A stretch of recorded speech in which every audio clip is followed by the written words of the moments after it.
Shane Gillis has completed an absolute masterclass in not apologizing for a joke. We're here in the podcast set here because we're having a serious sit down about something I feel very passionate about, and that is comedy and comedians' response to controversy when it comes to their jokes. Shane Gillis, if you're unaware, I don't know how, has recently become, I would say, one of the biggest comedians in the world. He's always been big, or well, he hasn't always been big. He kind of became big in 2019 when he got fired from SNL for some old jokes that people dug up that were told on a podcast of his, Matt and Shane's Secret Podcast, which has gone on to become one of the biggest podcasts in the world, and I think one of the top 3 to 5 podcast Patreons in the world. But more recently, thanks to TikTok and Shane Gillis's incredible Netflix special, as well as his absolutely amazing YouTube special that came out for free that has some of my favorite bits of all time on it, Shane Gillis has just exploded in popularity. He's become one of the biggest comics in the world,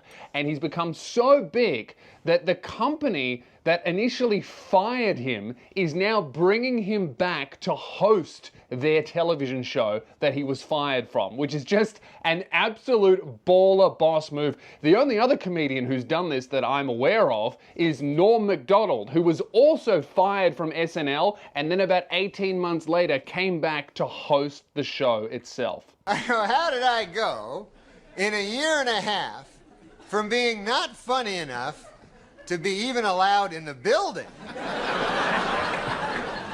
to being so funny that I'm now hosting the show?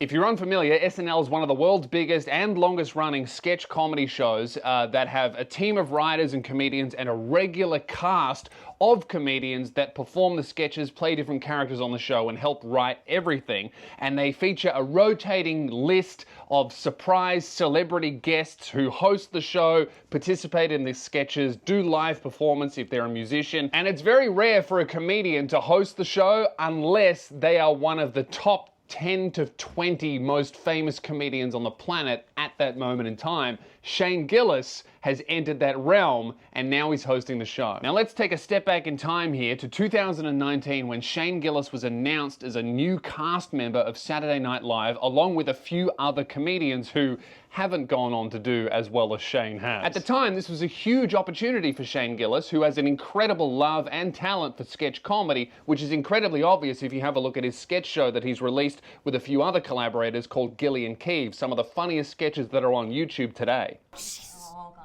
Oh! Frank! Stop! No! And watching these sketches, it becomes very obvious that Saturday Night Live was not the right place for Shane Gillis anyway, because there's no way that they would have okayed or made any of these sketches that Shane has released independently. But anyway, just days after the announcement that Shane Gillis is joining the cast of Saturday Night Live, literally days after, I found one of the original articles, September 2019. SNL fires new hire Shane Gillis after recent homophobic and racist slurs surface. Now, already I have an issue with the headline because yes, slurs were said, but they were said in the context of a joke, which I think is fine. I'm not going to play the original podcast clip that it comes from, but if you watch it, it becomes incredibly apparent that Shane Gillis, the slurs that he used were done as an impression of a racist person who is bad. So it's not like he was out there just saying slurs to hurt people. He was telling a joke from the perspective of a racist person who is bad. After talking with Shane Gillis, we have decided he will not be joining SNL, a spokesperson on behalf of Lorne Michaels said in a statement. We want SNL to have a variety of voices and points of views within the show, and we hired Shane on the strength of his talent as a comedian and his impressive audition for SNL. We were not aware of his prior remarks that have surfaced over the past few days. The language is offensive, hurtful, and unacceptable. We are sorry we did not see these clips earlier and that our vetting process was not up to standard. Again, absolutely no acknowledgement that what was said was within the context of a joke on a comedy podcast by two comedians. This frustrates me to no end because yes, right, yelling a slur at a minority is objectively morally wrong and reprehensible. However, writing a joke and telling it in the context of a joke as a character of a racist person to make that person look bad and look like the fool that they are, thereby proving that Shane thinks racism bad, I think is a joke. It's a joke. And it's not something to be losing your job over, but whatever. It happened, and I'm not going to go into that because that was in 2019. We're fast forwarding to today. Well, actually, before we fast forward to today, I would like to point out some things that have happened since Shane got fired from SNL. One of the original people who ended up digging through all of Shane's old podcasts to pull up these clips of him saying offensive jokes to get him fired was a guy called Seth Simons. Now, Seth Simons, you could do an hour on this guy, but a real brief recap of this dude is he is a failed stand-up comedian who turned into a very bitter comedy journalist who the only thing he reported on were comedians telling terribly offensive jokes to try and get them banned from venues and fired from jobs. This guy ended up getting outed as a sex pest by other comedians and has now completely deleted all of his social media and all of his articles. So that guy who was the catalyst for Shane Gillis getting fired has quit his entire public career. Meanwhile, Shane Gillis, if you look at comedians under 40, has got to be one of the biggest in the world. Another big catalyst to Shane getting fired was the Asian American actor Simu Liu, who's been in the Shang-Chi Marvel movie. He came out and pretty much called for Shane to be fired over this, directly tagging NBC in his tweets. Well, a lot of people did some digging on what this guy said in his past, and he actually has an old Reddit account where he compared pedophilia to the LGBT community. So, I mean, at this point, Shane, all of his detractors are kind of getting in big trouble or having their careers take giant nosedives after his firing, while his completely skyrocketed and has reached unbelievable heights that arguably would not have been possible if he got to keep his job on Saturday Night Live, because if he was on Saturday Night Live and he had a job there, well, then he would have to be associated with this. You all might want to sit down. What I have to say right now might be a little cringe. Just give us the tea. A comedy theater in 2019 came out and said that they would never be working with Shane Gillis again because of his racist, sexist, and homophobic remarks. They have now permanently closed their doors. They don't exist anymore. Meanwhile, Shane Gillis just signed a giant deal to be the face of Bud Light. I love to see people win. It's really good. This is the power of not apologizing for a joke. I'm not saying you should never apologize for anything. I'm saying that if you're an entertainer, if you're a comedian, and you want to apologize for a joke, if you're feeling all of this pressure from the public to apologize for something that you know in your heart and you know in your soul was said to entertain, to make people laugh, and especially if it did make people laugh, you can't apologize for it because it never works in your favor. And the people that are calling for apologies, especially other comedians, they're not going to get anywhere. I mean, even if the joke doesn't make people laugh, right? I mean, just last Sunday, I did a gig and I bombed. I did really, really, really badly. People hated me. I mean, have a look at this. Listen to this. How accessible is an island anyway? Or did they duct tape him to a quad bike with a remote control? I don't get it. You guys aren't feeling the Stephen Hawking molesting children gear.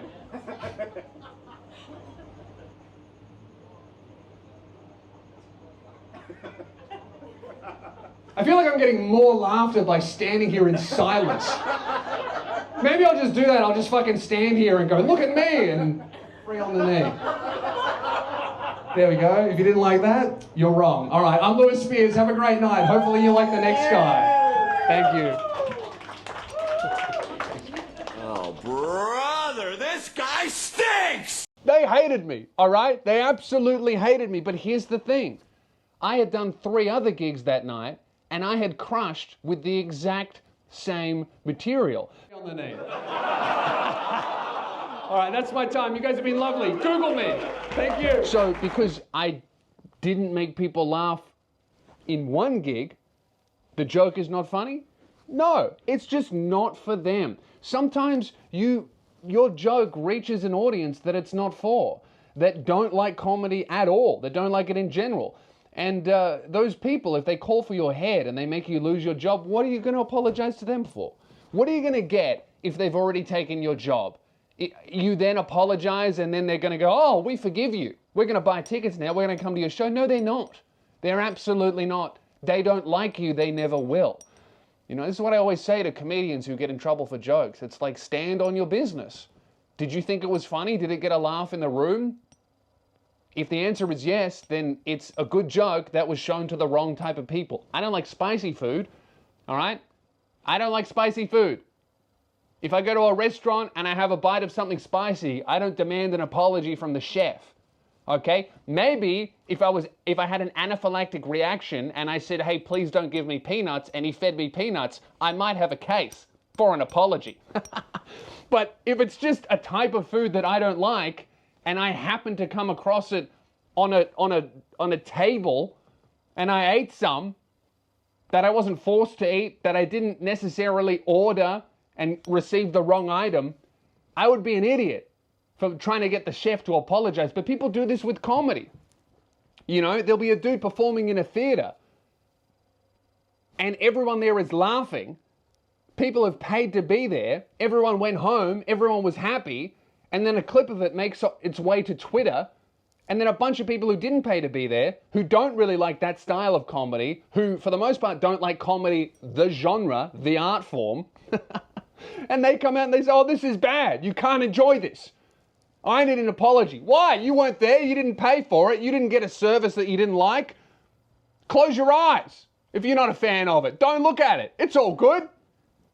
You don't have to like it. It's not for you. And look, I don't like seeing people do poorly. I really don't. Especially not comedians or entertainment companies or shows or people trying to make people laugh. I don't like it when things don't do well. But it's a little bit funny to see right after Shane Gillis got fired from SNL, they released maybe a couple seasons of their worst stuff yet, or at least their most negatively received stuff yet. You can have a look on Reddit, articles, Twitter, Facebook, social media, and people aren't offended, they're not angry, they're just like disappointed. Like, oh, I want to enjoy this and I'm not, what's going on? Which is the worst type of feedback. Like, as a comedian, if I get on stage, like I was in Perth and I was doing my show and the audience was loving it, but two people in the middle walked out at a particular joke because they were very offended by it. I love that. You know, if most people love it and then some people have such a visceral reaction to it that it ruins their night, that means that I'm saying something. You know, they might not like it, but the rest of the crowd does. That at least means I'm trying. You know, I'm trying something and I'm pushing a boundary, or I'm really going hard, right? So that's good. You know, no one, when you're an artist, some people are gonna hate you, and I think that's good because that means you're at least pushing yourself as far in one direction as you can go. This goes for music and art and food and everything, right? As long as a lot of people like it, if some people really don't like it, that means that you're saying something, you're doing something that provokes a visceral reaction. I love that, right? That is so much better. A couple walking out and having their night ruined is so much better than getting up on stage and getting like some light giggles and a little bit of applause because the audience agreed with what you were saying, not because they thought you were funny. You know, like I would much rather be loved and hated than, yeah, that was all right, not too bad, that's okay. Or even worse than that is, yeah, it wasn't that good, I was a bit disappointed. But I did I didn't even get you to hate it. You know, it's like I want my audience to love it or hate it. If they go, yeah, that was all right, I'm disappointed. And that's what was happening on SNL with Shane Gillis's departure. And I'm not saying that the seasons would have been amazing if Shane was there. One person can't really change the trajectory of a giant operation like that. I am just saying that it is quite ironic that formerly one of the most premier institutions in comedy, a TV show that used to make careers, like some of the biggest, most generation genre-defining comedians got their start on SNL, like the late, great Norm Macdonald. But it is just hilarious to see the trajectory of not only just the careers, but the quality of work produced between Shane Gillis and the people who fired him and the people who called for him to be fired. It's really, really good to see. But enough with the past. Fast forward to today. Shane Gillis, after being fired from SNL and then having one of the most legendary comebacks ever.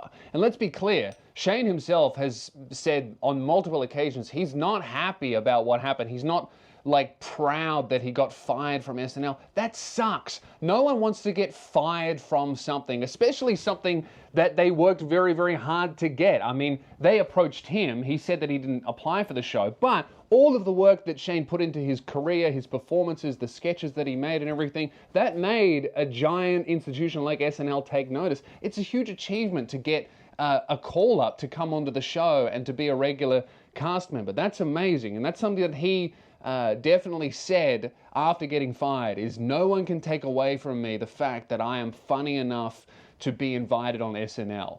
Even though I got fired, I will forever know that I was funny enough to be there. It's just other circumstances got in the way. It sucks to be fired from stuff.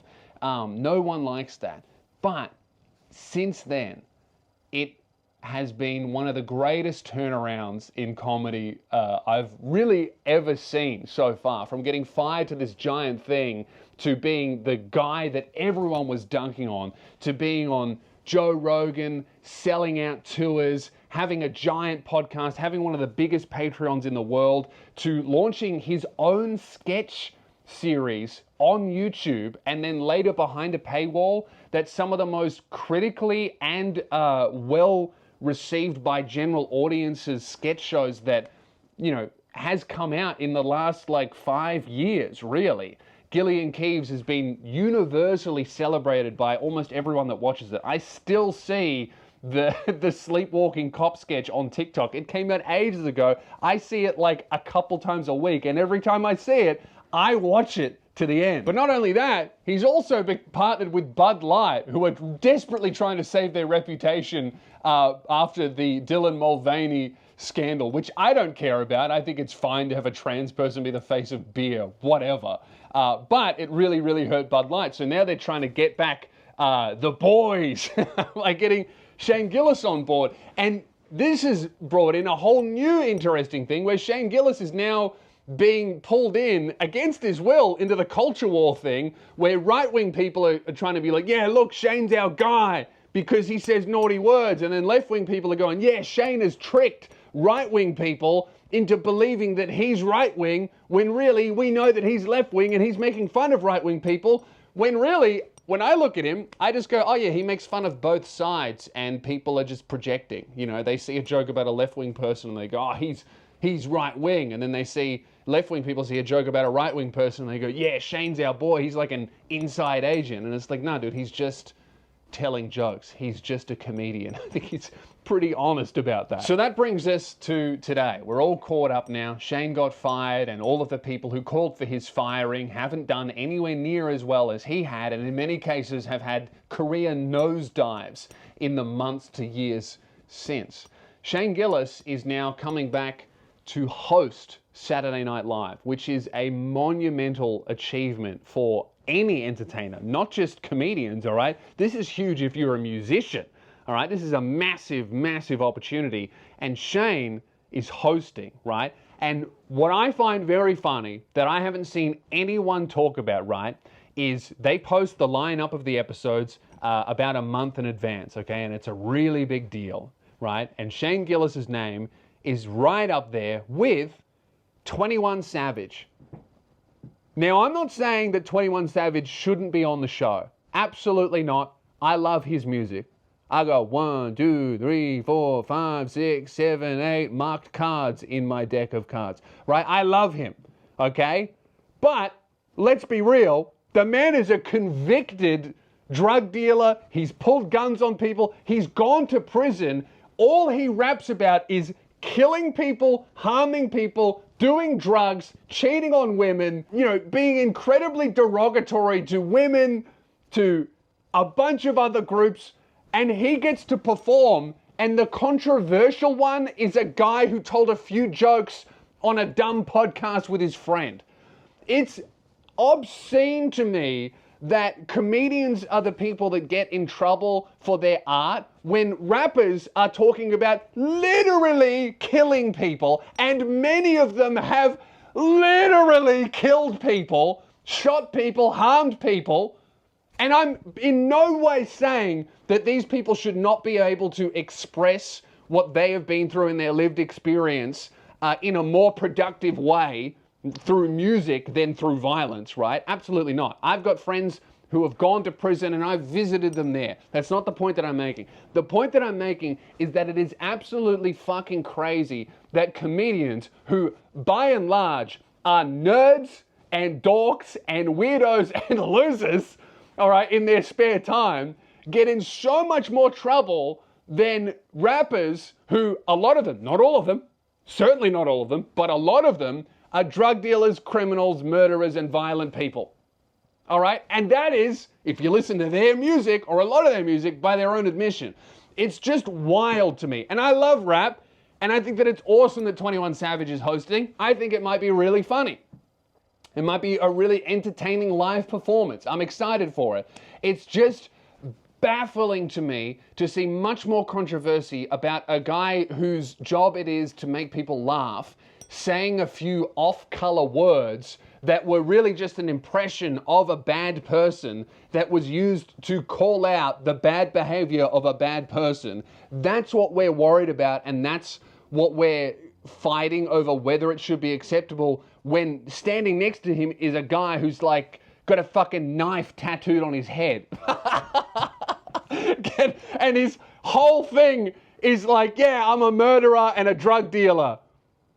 What, it's fine? Are you telling me that Shane Gillis is allowed to say slurs as long as you put a sick beat behind it and he's wearing like a Rolex? I don't understand. And for the love of God, don't get me wrong, I think it's sick that 21 Savage is there. And I think that it's awesome that both of them are there, but it is baffling that the debate is, oh, should the guy who said some naughty words be there? Standing next to the guy who rapped naughty words, but also has been to prison for drug dealing and brandishing weapons and frequently talks about getting people killed. It's just wild, and it's really, really cool to see. Just before we get out of here, on a serious note, I think this is what happens when you stand by your art, right? This is what happens when you stand by what you believe in and what you create, all right? And I think that it's crazy, especially to see other comedians dunking on comics for telling jokes, even when they're genuinely not funny, right? Even when they genuinely don't get a laugh, because every single comedian on earth, no matter how good you are, no matter how long you've been doing it for, I'm in my 10th year of stand-up comedy, and just last week I bombed for 15 minutes. All right, I vlogged it. Okay, you can watch it happen. Right, and that was after I did 3 amazing sets in a row. It doesn't matter how good you are, you're gonna tell jokes that get no laughs. You're gonna tell jokes that offend people more than they make people laugh, and that's how you write. That's how you improve your material. You go up there with an idea that it doesn't matter how long you've been doing stand-up, you just think it's funny. And you just get better at guessing, but every now and then you guess wrong. All right, so the only way to get up there is to jump on a podcast with a bunch of friends, workshop it, or get on stage and do it and gauge the reaction and then go away and make it better. Make it less offensive and more funny. You know, tweak words, tweak gestures, add in stuff, remove stuff. The only way for any comedian to get better is to tell jokes that suck, is to do performances where you bomb, where you get no laughs. So to see other comedians going, oh yeah, that's not funny and he should apologize for it and that's bad. It's like, are you saying that you've never bombed, you've never told a joke that was more offensive than it was funny, you've never gone out on a limb and tried something that could work or could go terribly and then refine that? It's like, it's so hypocritical and it's so transparent and it comes from insecurity. You know, these people look at this dude who got an amazing opportunity and they try and tear him down for it, and I think it's pathetic. So to see Shane stand on his business and just keep doing his thing, release sketches that are more critically loved by reviewers, critics, and general audiences than anything SNL's put out since they fired him, like literally anything. He's put out way less sketches than they have, and he's a much more critically beloved. I have never ever seen a sketch go viral from SNL on TikTok other than them going viral for look how awful this is. I see Shane Gillis all the time, all right? So I think it's amazing to see someone just become so undeniable that they end up getting invited back to the place they were fired from. It's very inspiring, you know? And on that note, I've got a very big video coming out very soon about a certain protest that happened outside one of my shows that I haven't talked about yet because I've been saving. All right, that's it. I'm Lewis Spears. Subscribe, like, share, and stay tuned because very soon I'm going to be dropping the video about the protest that happened outside my show. Talk soon.